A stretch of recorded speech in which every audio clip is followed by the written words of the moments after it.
An appeal this evening for social media influencers and other members of the media fraternity to use their platforms to bring criminals to justice.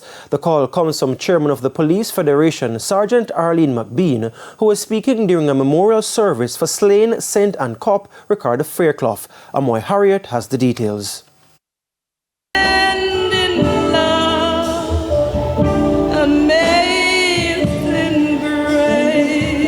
Members of the Jamaica Constabulary Force, JCF, family and friends of Constable Ricardo Fairclough bade farewell to the cop Saturday afternoon. If these videos are anything to go by, the atmosphere at the memorial was one filled with sorrow.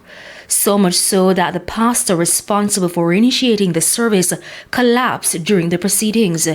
His team told TVJ News he was overwhelmed by grief. Constable Fairclough was fatally shot by gunmen on April 15 while responding to a robbery in St. Anne's Bay. He served the JCF for 10 years. Constable Fairclough embodied the very essence of bravery, compassion, and commitment. Each day, without hesitation, he put on his uniform and faced the unknown, driven by an unwavering sense of duty and a deep commitment for his fellow citizens. It was his duty to serve. It is ours to remember. Also to remember a crisis which Chairman of the Police Federation, Sergeant Arlene McBean, says is plaguing the country.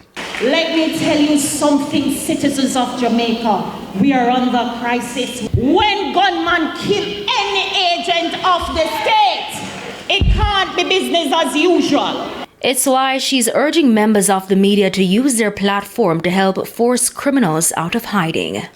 Use your platform well. Speak to the gunman who tune in. Speak to the man who have him AK-47 sitting on the lap and tell him, find a pastor, find a JP, get somebody a trust, hand over the gun there. Because, yes, we have our representational persons in Parliament and elsewhere, but we have a civic responsibility to bring back the new Jamaica that everybody wants to see. Amoy Harriet, TVJ News.